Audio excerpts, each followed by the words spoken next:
이용방 학교론. 자, 이제 부동산 조세 부분에 대해서 이야기를 하도록 하겠습니다. 이 부동산 조세라고 되어 있는 부분은 많이 중요합니다. 시험에 잘 나오는 부분 중에 하나이고요. 부동산 조세에 갖다 정책자 붙이면 부동산 조세 정책입니다. 우리 책에는 부동산 조세 정책 이렇게 되어 있죠.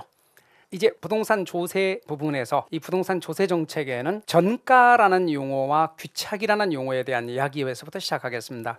말 그대로예요. 전가는 떠넘기는 거예요. 그래서 누가 누구한테 떠넘기느냐? 여러분, 공급자가 수요자에게 떠넘길 수도 있고 수요자가 공급자에게 떠넘길 수도 있어요. 그리고 고등학교 아이들은 다 배워요, 그거를. 근데 우리 공인중개사 시험에서는 공급자가 가격 인상을 통해서 수요자에게 떠넘기는 것만 배워요. 그러니까 쉽게 말하면 임대주택 시장에서 세금을 부과하면 임대인이 임차인에게 임대료 인상을 통해서 떠넘기는 그런 구조만 배운단 말이에요. 자, 그럼 지금 아직은 전가란 말이 와닿지 않으면 그냥 전가란 단어는 떠넘기는 거다 이렇게만 알고 좀 이따 어떤 식으로 떠넘기는지를 보자고요. 그럼 귀착은 뭐냐? 조세의 사실상의 부담이 누구에게, 수요자와 공급자 누구에게 가느냐, 누가 얼마만큼 부담하느냐 하는 문제가 귀착이에요. 그럼 이 두 가지 다 우리 구체적으로 세금으로 가서 내용 설명을 다시 한번 해보자고요. 자, 우리는 이제 임대주택 시장으로 갑니다. 제가 우리 아까 말씀드리기를 이렇게 임대주택 시장의 경우는 임대주택의 수요와 공급에 의해서 임대료가 정해지고 수량이 정해진다 그랬는데 여기가 임대료입니다. 그렇죠? 그리고 이쪽이 수량이고 이게 임대주택의 수요, 공급. 그러면 수요자가 누구고? 임차인. 공급자가 누구고? 임대인. 근데 집주인이 누구예요? 임대인인 거 아시죠? 그러면 재산세는 임대주택 시장에서 재산세는 누구에게 부과해요? 집주인인 임대인에게 부과한다고. 거기까지 여러분 아셔야 돼요. 그러니까 그런 내용을 잘 모르면 막 시장을 왔다 갔다 하면서 막 그래요. 지금 무슨 시장이라고? 임대주택 시장이라고. 주택을 사고 파는 시장이 아니라고. 자, 그러면 이제 이 상태에서 임대인에게 재산세를 부과합니다. 제 말 이해가 되셨죠?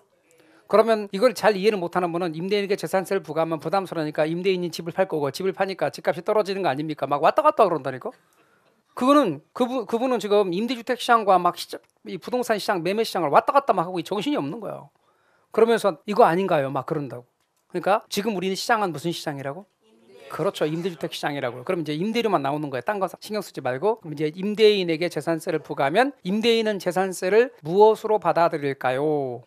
입니다. 1번, 2번 객관식입니다. 1번 비용의 증가, 즉 생산비처럼 비용의 증가로 받아들인다. 2번 기쁨으로 받아들인다. 몇 번이에요? 1번 잘하셨어요. 어려운 객관식인데 잘한다. 따라서 여러분, 세금이 부과되면 세금을 임대인은 비용으로 받아들이는 거예요.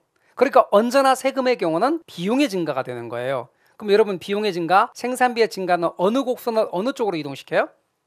공급 곡선을 좌측으로 이동시켜요. 세금의 부과로 말미암아 공급 곡선이 이렇게 좌상향 이동, 좌측 이동하게 되는 거예요. 공급을 줄인다는 얘기예요. 세금 때문에. 따라서 생산비가 증가한 거니까 세금의 부과로 생산비 증가는 공급을 줄이게 만들고 결과적으로 공급 곡선이 좌측으로 이동하게 되면 결과적으로 임대료가 어떻게 돼요? 올라가요. 임대료 상승하게 돼요. 이렇게. 임대료가 올라가게 된다고. 근데 임대료가 올라가니까 어떻게 돼요? 저건 누가 그만큼을 부담하게 되는 거예요? 그렇죠. 임차인이 부담하게 되는 거죠. 결과적으로 뭐예요? 임대인이 그랬든 안 그랬든 전혀 임대인의 의도와 상관없이 그냥 임대인은 공급을 줄인 것뿐이야. 근데 임대료가 올라갔네? 임대료가 올라가자 세금의 일부가 자연스럽게 임차인에게 저렇게 떠넘겨진 거죠. 저게 임차인의 부담이에요. 그러니까 시장의 메커니즘을 통해서 임대료 인상이라는 이 과정을 통해 세금의 일부가 임차인에게 전가된 거예요. 그게 임차인의 부담이에요, 이게. 그 다음에 원래 여러분 세금이 부과되기 전 상태로 다시 돌아갑니다. 요거 있죠. 그럼 여기 10개라고 합시다. 10일 합시다. 그러면 수요가 10, 공급은 10. 그러니까 균형량이지. 그러면 수요가 10인데 공급이 10이니까 시장은 잘 자원 배분의 기능을 수행하고 있는 상태였었지. 그런데 세금이 부과되자 공급이 줄었지.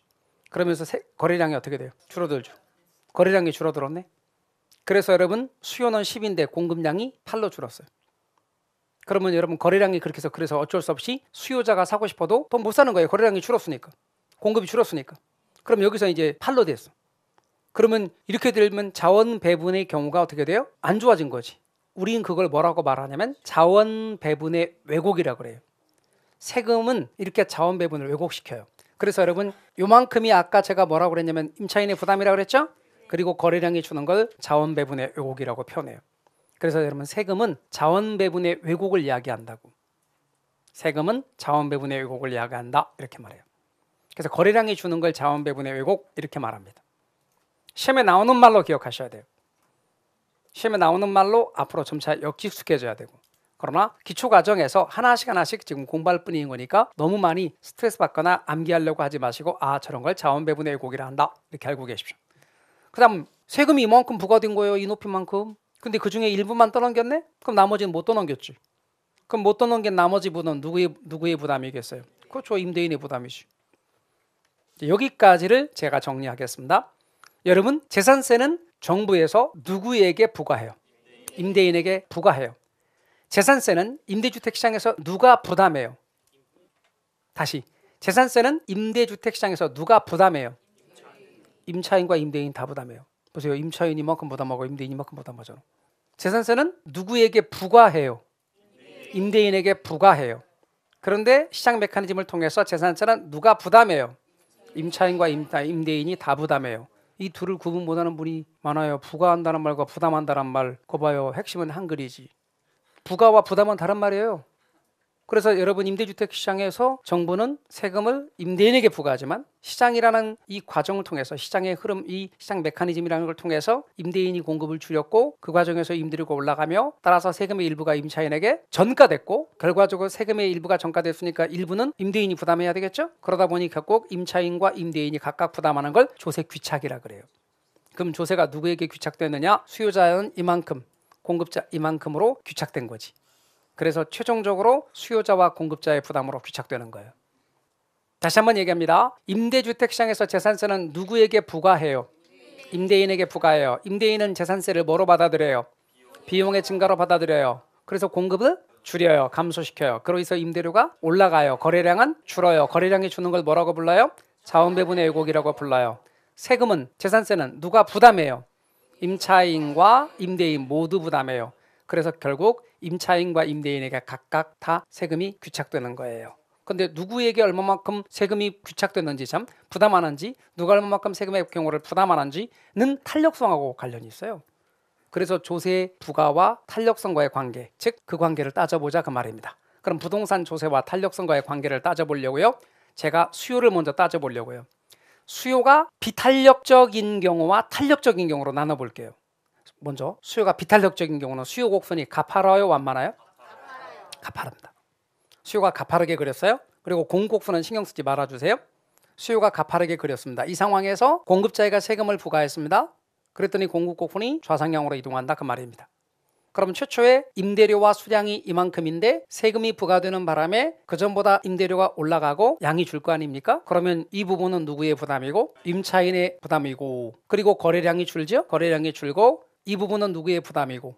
임대인의 부담이고, R2는 임대인의 부담 부분을 표현하기 위해서 제가 그냥 임의대로 그린 거란 말이에요. 그래서 임차인 부담이고 임대인 부담이에요. 그런데 여러분은 저 노란색이 임차인 부담이고 파란색이 임대인 부담인데, 저 상황에서는 임차인과 임대인 중에 누가 더 많이 부담하는 거예요? 수요가 비탄력적인 상황에서는 임차인의 부담, 수요자인 임차인의 부담이 큰 거예요. 이번에는 이런 그림을 그려볼게요. 수요가 탄력적인 경우요. 그러면 수요 곡선을 가파르게 그리겠어요? 완만하게 그리겠어요? 완만하게 그리겠죠. 공급곡선은 똑같은데 수요 곡선은 완만하게 그렸어요. 그리고 세금이 부과되었을 때 공급곡선은 같은 크기로 부과되었는데 공급이 줄겠죠. 그러면 그 전에 비해서 임대료는 올라가고 거래량이 줄겠죠. 임대료 올라감에 따라 임차인이 이만큼을 부담하게 되고, 그리고 거래량이 줄고 역시 마찬가지로 임대인도 세금을 부담하게 되겠죠. 그러면 수요가 탄력적이게 되면 임차인의 부담은 커요, 작아요? 작아져요. 수요자 부담이 작죠. 그러면 우리는 두 개를 비교했을 때 수요가 비탄력이면 수요자인 임차인의 부담이 크고, 수요가 탄력적이면 수요자인 임차인의 부담은 작아지는 거죠. 그래서 수요가 탄력적일수록 수요자, 임차인의 부담은 작아지고, 수요가 비탄력적일수록 수요자, 임차인의 부담은 커진다고 결론을 내릴 수 있죠. 그러면 여러분, 수요 탄력성과 조세 부담은 비례해요, 반비례해요? 저 내용대로 말하면 반비례지. 수요 탄력성이 크단 말은, 탄력적이란 말은 수요 탄력성이 크단 얘기예요. 그럼 수요자 부담 작아지고, 수요가 비탄력이란 말은 수요 탄력성이 작아진다는 얘기예요. 그럼 수요자 부담 커지니까 수요 탄력성과 조세 부담은 반비례네. 자, 이걸 공급에도 똑같이 한번 제가 반복해 드릴게요. 자, 이렇게 반복해요. 공급이 비탄력적인 경우예요. 그럼 공급이 비탄력적인 거 가파르게 그렸죠? 그러면 수요자 부담하고 공급자 부담의 크기를 비교해 보니까 수요자인 임차인의 부담은 작고 공급자인 임대인 부담은 크잖아. 그렇죠? 그리고 이번에는 공급이 탄력적인 경우도 그려보자 말이에요. 그럼 공급이 탄력적인 경우는 보십시오. 수요자 임차인의 부담은 크고 공급자 임대인 부담은 적죠. 그럼 우리가 공급을 기준으로 말해봐요. 공급이 비탄력일수록 공급자 부담이 여기 공급자 부담이 크고 공급이 탄력적일수록 공급자 부담은 작다. 그렇다면 공급이 탄력적일수록 공급자인 임대인 부담은 작아지고 공급이 비탄력적일수록 공급자인 임대인 부담은 커진다고 할 수 있지. 종합 정리합니다. 아까 수요 공급 그림 하나도 안 중요합니다. 마지막 결론만 중요합니다. 근데 마지막 결론은 좀 이따 한 장 넘겨서 딱 정리해 드릴 겁니다. 진짜 한 줄도 안 됩니다. 여러분 수요 탄력성이 크면 클수록 수요자 부담은 작아지고 수요 탄력성이 작을수록 수요자 부담은 커지고 공급이 탄력일수록 공급자 부담은 작아지고 공급 탄력성이 작아지면 공급자 부담은 커지죠. 그러면 결론은 뭐죠? 탄력성과 조세 부담은 반대죠. 그래서 여러분 탄력성과 조세 부담은 반비례지. 그러면 저것도 외울까요? 어떻게 외울까요? 여러분 외우는 거에 제가 말하면 비탄력적인 쪽의 부담을 한번 볼까요? 비탄력적인 쪽의 부담을 살펴보니까 비탄력적일수록 조세 부담은 커지지. 탄력적일수록 조세 부담은 작아지지. 그러니까 제가 항상 이렇게 나중에 말할 거라고. 비크탄작이라고. 비, 크, 탄, 작 이렇게 말할 거라고. 그러면 여러분은 비크탄작만 알면 돼요. 저는 그래프가 다 의미가 없는 거예요. 그런데 저거를 잘 알려면 그래프를 봐야 돼. 그래서 공부를 하고 내용을 들어야 비크탄작이 비로소 잘 와닿아요. 비탄력일수록 조세 부담은 크고 탄력적일수록 조세 부담은 작고 그래서 반대예요. 그래서 여러분 저거 하나 얘기하려고 앞에 있는 그림 4개를 보여드린 거라고. 탄력성과 조세 부담은 반대라고. 됐나요? 그래요. 그런데 제가 열심히 설명한 앞에 건 싹 다 까먹고 비크탄작만 써놓고 뭔 말인지 모르겠어요. 그러신단 말이에요. 그러니까 다시 한번 말씀드립니다. 상식적으로 생각해봐요. 비탄력적일 때는 가격을 많이 올려도 양이 안 주니까 많이 올려받을 수 있어요. 비탄력적이면 민감한 거야, 둔감한 거야? 원래 둔감한 놈이 뒤집어 쓰게 돼 있어요. 근데 탄력적이면 가격을 조금 올려도 팍 줄죠. 민감하지. 민감하니까 올려받지를 못하지. 그래서 비탄력적인 쪽의 부담이 크다. 탄력적인 쪽의 부담이 작다. 비크 탄작이다. 이렇게. 그래 나중에 그거를 적용하는 법을 다 알려드리잖아요. 제가 또. 그러니까 딱 그렇게만 정리해 놓으시면 된다 그 말입니다. 아셨나요? 그래서 여러분 탄력성과 조세 부담은 반대다 이렇게 정리해 놓으시면 되겠습니다.